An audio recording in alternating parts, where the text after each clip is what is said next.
23-ാം തീയതി ഞങ്ങൾക്ക് എക്സാം ഉണ്ടായിരുന്നേ. എക്സാം സെന്റർ ക്രൈസ്റ്റ് നഗർ കോളേജാണ്. പക്ഷെ അവിടെ അന്നത്തെ ദിവസം കോളേജിലെ ക്രിസ്മസ് സെലിബ്രേഷൻ ആയിരുന്നു. ഒരു വശത്ത് ഈ ക്രിസ്മസ് ആഘോഷത്തിന്റെ ബഹളവും മറുവശത്ത് ഈ ടെൻഷൻ അടിച്ചിരിക്കുന്ന മുഖങ്ങളും. ഏത് എക്സാം ടെൻഷനെ.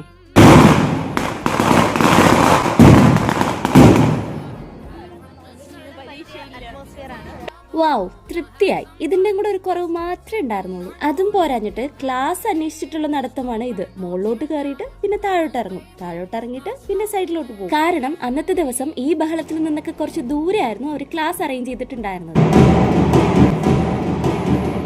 ഒടുവിൽ ക്ലാസ്സും കണ്ടുപിടിച്ചു, എക്സാമും കഴിഞ്ഞു. എക്സാം എങ്ങനെ ഉണ്ടായിരുന്നെന്ന് അനാമികയുടെ ആ ഒരു എക്സ്പ്രഷനിലൂടെ നിങ്ങൾക്ക് കാര്യം മനസ്സിലായിട്ടുണ്ടാവുമല്ലോ. മനസ്സിലാവാത്തവർക്ക് വേണ്ടി വേണമെങ്കിൽ ഞാൻ പറഞ്ഞുതരാം. എക്സാം ഇച്ചിരി പൊടിക്ക് ടഫായിരുന്നു. അതുമല്ല, നമ്മുടെ മനസ്സ് മുഴുവനും ക്രിസ്മസ് വൈബിലായിരുന്നു. അങ്ങനെ എക്സാം ഒക്കെ കഴിഞ്ഞ് ഞങ്ങൾ മനസ്സൊക്കെ ഒന്ന് തണുപ്പിച്ചിട്ടാണ് വീട്ടിലോട്ട് പോയത്. ഇന്നത്തേക്ക് ഇത്രയുള്ളൂ.